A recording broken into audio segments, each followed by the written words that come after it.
Hello and welcome to episode 15 of Support Stack.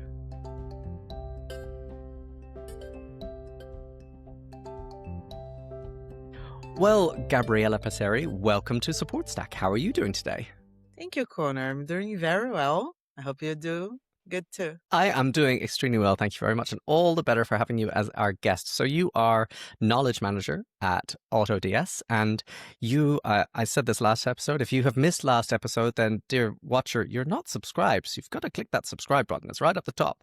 And Gabriela was on with us last time talking about how she added a series of glossaries for Fin AI Agent to understand customer language better and also understand the product better, as well as screenshots and images. So it's a fascinating episode. But today we're talking about knowledge in general, and that's obviously your shtick and your whole job, which is great. But give us some background here. So you made the switch. Your AutoDS made the switch to Intercom and Intercom's Fin AI agent, but you had existing articles. Did you just copy paste them into Intercom and Intercom's Help Center?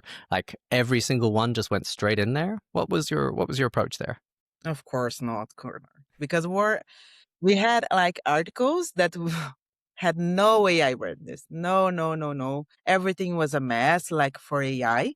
So we decided to change the way we are writing the articles for Fin to understand. Not just because the article was not good, but because they don't have a way for Fin to read exactly the way that we need it. Yeah.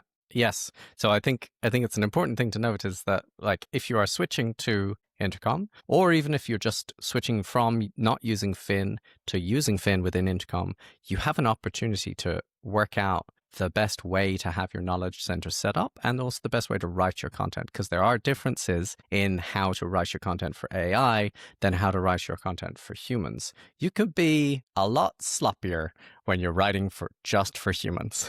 Because especially when you have a well-trained teammate, they will just understand a lot easier and be a lot more critical and a lot less literal with the writing. You went through a process of trimming down and overhauling your help articles. Is that correct? Yes, it is correct. And also because we understand that the way that we are writing the articles was for users, but not quite good, because not covering everything that the user should know in the same article. So the first step was to merge the articles into one with the same topic related. And this way, the user could understand in the full page of everything that they should know about it. Interesting. Okay, so beforehand, I understand you had a large number of articles. So you had 235 or so articles beforehand, and then what you did was 235, and so you stripped that right down and merged a lot of content into longer topics. 50. Now you have 55. Great. And so what approach did you take? Was it just saying like, oh, I know? Were you already really, really aware of all the content in there? I imagine that as the knowledge manager, you probably knew everything about it, and you just knew, okay, these 20 topics, these 20 articles, they can go into this one or maybe two different pages. Is that how you were doing it, or were you using a more structured approach? What was the approach? This is because of my background. I was an agent. Yes. Like before I'm becoming a knowledge manager, I was an agent and I saw the users need help in something. I had the knowledge and also have the perspective of the agent. This way I could realize what we needed beforehand. Yeah, super. So I think that's a really important point, is that knowledge managers can be well equipped with a lot of experience based on actually interacting with customers. And you get that muscle memory for the articles that you refer to a lot. And the articles then, okay, well, I'm sending that article. Oh, I should send this article as well. So you're sending like a bunch of documents. And over time, okay, well, customers got confused about this because I didn't send this article. So now I need to send that one more often. And so that's really useful to remind people of is when if you don't have a dedicated... Go. I really listened to the user because I was an agent. So I realized that the article was not good enough to cover everything that they should know. So this was the first I think it was like the click, you know? Yeah. I Yep. need to change this. I need to do something about this because it's not good enough for them to understand. And also not good enough for the agents to understand because our platform is very complex. So we Yeah. need to really deep dive in everything that we are talking about. Yeah. So I think that's an important point to dwell on for a second as well, which is when you're writing a help article or when you're creating a collection of articles or a whole knowledge base, you're not just writing for one audience. You're writing for your customers, you're writing for your AI agent, you're writing for Finn, and you're writing for your teammates as well. So all your customer support agents. And even within that group, those groupings, like you probably have different persona within your customer base. You know, maybe you have not so much with AutoDS probably, but maybe you have some teams where there are different roles or different, there's end users and there's administrators and maybe there's like finance admins and all these different things. So you've got to keep all of those different roles into account. But I think is it fair to say that like one of the main drivers behind your project was to deliver a better support knowledge base for Finn, Not just for Finn, not also just for for Finn? Tupi, Yeah. because what it is obvious to us as an agent, as the internal team from the company, is not obvious to the user. So you need to write everything down, like the Yeah. step, the little details, you know? So we were thinking about the user experience with the article as well, not just Finn to read the article. Yeah. Okay. So let's get a little. I like in Support Stack. The whole point of this series, I think, and these videos is to show and not just tell. So what can you show us here, Gabriela? What approach did you take when you were writing these articles? What can we look at? So I can show a little bit about how to use Cloud. But Lovely. So this is Claude. This is the Claude desktop application, is it? yes, this is the desktop. Perfect. Lovely. And so we are looking at projects at the moment. Oh, that's Yes. exciting.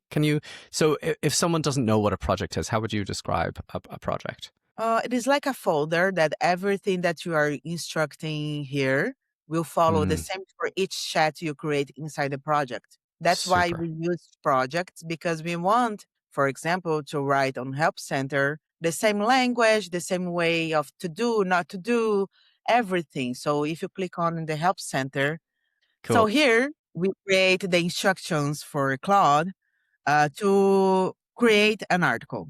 So, Yep. or create or rewrite, because depends on what you need. If you are going to rewrite, you need to give the old link for Claude to have access. So Of course. everything that you want Claude to have access, you need to add into these instructions. So you need to add what you want, a hidden one, hidden two, everything you have.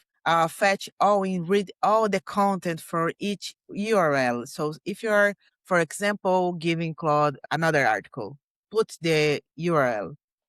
If Hmm. you're giving the guidelines you are using for Thing, because it is good for you for Claude to know what are the guidance Thing are using. So it is good to also attach here. Hmm. We are giving more and more and more about do not do this, do not use this, do not. So everything we are guarding. One thing that is important for the AI for Thing, it is Hmm. to guide me on what to do and what to not do. So we are guiding Cloud first, okay? Yep. So do not use vague reference like this, that, the system, because this is not clear enough for Finn to understand what you are referring to. So every time that you build like the paragraph, say the name of the features. It's not this feature. You need to talk about AutoDS or order credits is this. So be specific in what you are talking about, not just you is that and it. Okay. Yeah. So you're using proper terms and proper words and proper nouns in all those cases, not just this feature. That's great. Okay. And does This not is. read the thing does not read like sessions hitting one, hitting two. Hmm. Thing cannot read. So every time that you create a session for the article, you need to add a description of what is that session first. Yep. You repeat the heading and you You say like, okay, here's a new section. This section is about, I don't know, priority shipping. yeah. or something along those lines. Here's how you understand, here's how you explain how to get priority shipping or how to set up your shipping options, for example. And this is for everything that you're doing. For example, for errors. Inside your Hmm. own platform, you must have some error message. You need Yep, to write. lots of error messages. Yep. Yeah. So you need to write every error, the same texting you're adding to your platform. You need to Hmm. add to the article and what to do and why you are experiencing this error message because users wants to know why. So first why and then what to do. Yep. Okay? Excellent. Okay. I'm curious. So last episode we looked a bit at the glossary side of things, and so one of the things you said was the publicly facing articles should always be in the platform language and the product language to make sure that it's clear and consistent that way.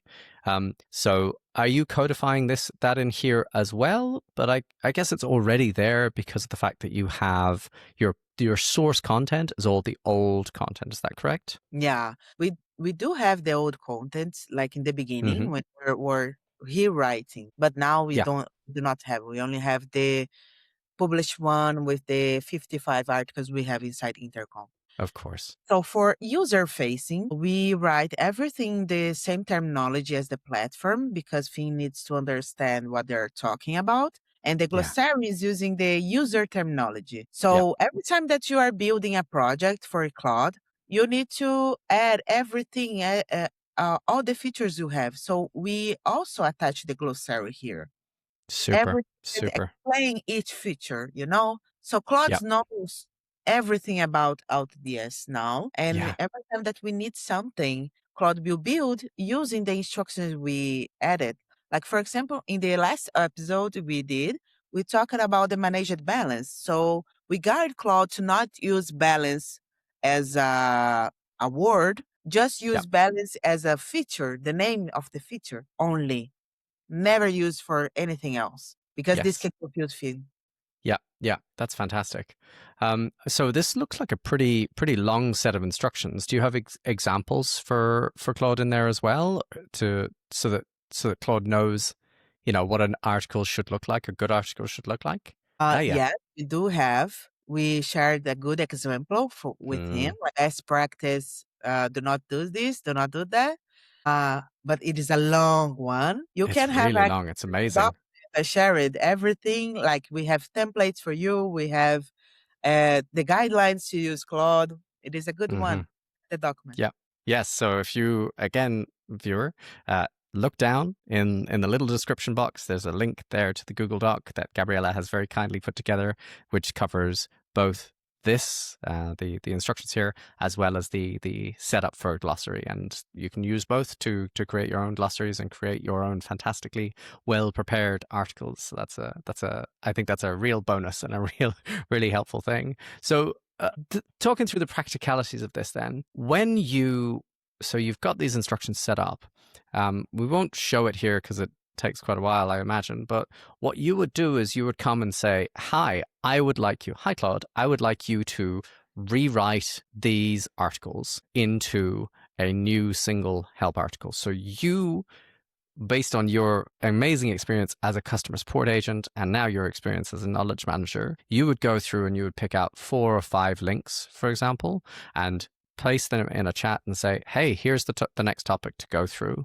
And then Claude would just go through the content of those pages using your detailed instructions and your examples, and then create the new content. That's correct? Yeah, we create a Confluence article Mm, guiding the format what we want. Was the first step. Like we want the heading one to be like this. Do not use like double dashes. Everything that we want inside this guideline. We create the guideline only for Claude. Then hmm. we use the instruction here and we start using. When we start using, we realize we need more. And every time that we realize that, we change the instructions again Yeah, and of change the course. guidelines to have this as a backup. Yeah, So from that, we understand based on the conversations we check. yeah. So we need also keep this updated. Every time we are Yes. giving new instructions to Claude, everything here we needs to be super updated. Yeah. And so is this a project that's across multiple people? Is it this is Yeah. your one project? This is like a team project? When I was building the department, because the department was new, I was the first one handling the department. So I Sure. create all the guidelines, like SOPs, the guidelines to write an article in a good way, because I was a graphic designer back in the past. Sure. So I like to do UX for writing as well. So I Mhm. created the logical reason for each article based on my experience as an agent, and then from this document I created, we had now two technical writers. Yeah. So Yeah. I was the one building, but I have my girls are amazing. They're doing a very good job because I create this one and they are keeping this updated. Or Fin is not using this well, so I need to change the instruction for Claude. I need to add this Fantastic. necessary. We need to have more people. I need to have more people, but the two girls they handle the project, like the migration to Intercom. So Yeah. they wrote everything that we need. We started Yeah. with the user facing, and now we are writing articles for Copilot is agent facing. Yeah, yeah, that's amazing. And so I think I've seen. I can't remember the numbers around it, but the work you've done here has set a really strong foundation for Finn, right? Like Yeah. you, if I'm understanding, just from content and the this content and the glossaries alone, and without doing much apart from that, without like touching on data connectors that much, without touching on Finn procedures that much, you've got a pretty substantial resolution rate, right? Yeah, we had 97% accuracy in the first week. Yeah, great. Was amazing because the Yeah, content was built and we are having more mature of the procedures, our workflows and guidance. So yeah, we and this is the good part. I changed the team now works closely to the team with the workflows, the procedures and guidance because hmm we need to talk the same language. We need of to course. understand, like for example, if it's content related or guidance related, because we Yeah, can confuse sometimes if it's guidance or content. yeah, And we try first for content. We yeah, always try first for content. And if it's not a helping thing, then we go to the guidance. yeah. The That's team fantastic. for guidance, workflows, and procedures, they have a lot of work. It is a lot. Not this is good for knowledge Yeah, base, but we need someone to take the part of the CX operation for sure. yeah. It's. I mean, that's my better bread and butter, isn't it? It's like that's. I spend a lot of my working hours in data connectors and tasks or procedures and simulations, and it is interesting. Like a great knowledge foundation can get you really far. All of it, a lot of it depends on your customer type. A lot of it depends on your communication approaches, what people prioritize, what kind of products you have, what kind of company you have. But you can get like 55, 60% resolution rates. Um, I know, God, there was a previous episode with Toby from Pupil Progress. I think they got 75% resolution rate based purely on content, Yeah. guidance, and audiences, and it's fantastic. But I have also know other people who struggled to hit 55% with content, and it's been a slog of data connectors and procedures to get the rest of the way to 65% so a lot of it does depend on the product you're building and like who's interacting with it and how things go wrong, because fundamentally that's the challenge. Is like most of the time people aren't reaching out just for fun, they're reaching out because something's gone wrong. But this is such a strong foundation. It's fantastic. Yeah, you need to understand your user as well.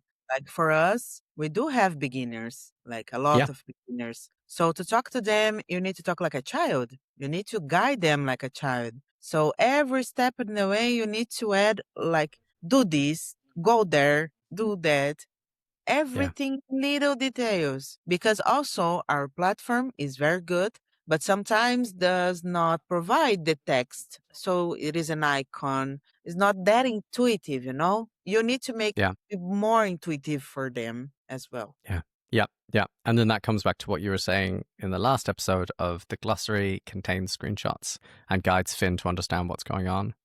That's first. Actually, I'm curious when you were doing this work to create the help center and prepare that, did you have instructions in there about screenshots as well and like recommendations? Because obviously Claude isn't going to be able to generate the screenshots, No. but you probably have the ability for Claude to be like, put a screenshot in here. Like, here's a placeholder for Yeah. screenshots. Like for Yeah. example, for main ones, our goal was not to put every single screenshot step by step because the Yes. article will be like this and the experience to read the article will be bad. Mm-hmm. So we added to call that each session should have at least a main one explaining the Mm-hmm. page. So Yes. yes, we do have.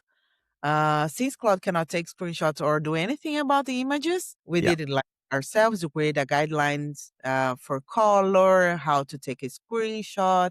You need to show the whole screen because the user Mm-hmm. will not find everything you are showing if you're not taking the big picture. So yeah, we do. We do. That's great. So your focus was on the sections should have screenshots, not every single step. That makes sense. And I think also the challenge of screenshots, and there are some products out there that try to solve for this, which is useful to know, but the challenge of screenshots is you have to maintain screenshots. The product will change, Exactly. and you have a slight UI change that makes it very confusing that you might not be aware of. And then 2 months later, Finn has sent 200 screenshots which are out of date. We have That's to have a images good. are powerful, Mhm. and with great power comes great responsibility. Of course. We do have a good process for product releases. So Yeah, everything that we are good. doing, we are aware and we know that what we need to update. So Yeah, yes. good. I have said it before, and I'll say it again. Like, especially, I mean, it was always the case, but I think finally people are understanding, and now that we're getting AI agents in support organizations, you support organizations do not exist in a silo. Your AI agent will not exist in a silo. So No. you Not a have to miracle. have, yeah, you're in a lot of ways, people redesign their whole companies to make great support experiences. And yeah, like that kind of has to happen. If marketing and sales and engineering and operations and every single team is not aligned, then it's going to be a really big challenge to get an effective AI agent in the same way that it was a big challenge and I'd say in most companies never really got resolved pre AI agents with outsourced support teams and in-house support teams. Of course, you need to have people to teach the AI, you know? Mm-hmm. Not a miracle. It's not something that you Yeah. put there and start working because AI, it is Yep. independent. Not independent because you need to create prompts for AI to Mm-hmm. understand your own content, your own workflows, categorization, everything. And AI will not work it itself, like not Yeah. independent. So we need people. And I think the most issue they're trying to resolve it is AI will take agents' jobs. No, because AI will only be capable to help with the common questions. The deep investigation is from the agent side, and this is our goal to have more time to resolve big issues and not Mm-hmm. small things that AI can resolve for the user. Yeah. And also because we will open more positions like inside my team Yeah. we are a new department with new people, so we need more people to build AI, Yeah. and it is a balance, you know. Absolutely. Yeah, the roles will shift. Yeah, I did a talk at Elevate CX about that last October. It was on Halloween actually, exactly about your sorts of roles, the roles that are evolving, the roles that are being created, the roles that are available for us all to work through as AI agents become more common in the workspace and in support organizations. We Well, just need. Gabriela, yeah, exactly. This was great. So, as I said, dear viewer, click the subscribe button and also take a look at the link down below. You've got a link to Gabriela's guide on how to set this up and how to set up the glossary that we were talking about last time. So, Gabriela, if people are fascinated by your work, where can they find you on the internet? Please go to the LinkedIn, search for Gabriela Passeri, and I will Lovely. be happy to talk to you about it, and we can discuss everything and help. I'm here. Perfect. Thank you very much. Well, dear watcher, if you're still here, I hope you are. Click the like button. Please feed my ravenous ego. And you can also find my work at customersuccess.cx/daily. That's where I write my weekdaily email to customer support leaders using Fin AI Agent, all about how Fin AI Agent can be taught to behave incredibly well, and also how our customer support teams and organizations are evolving over time. Yes, keep watching the videos, I guess. Thank you very much. Thank Goodbye. you. Bye. Bye.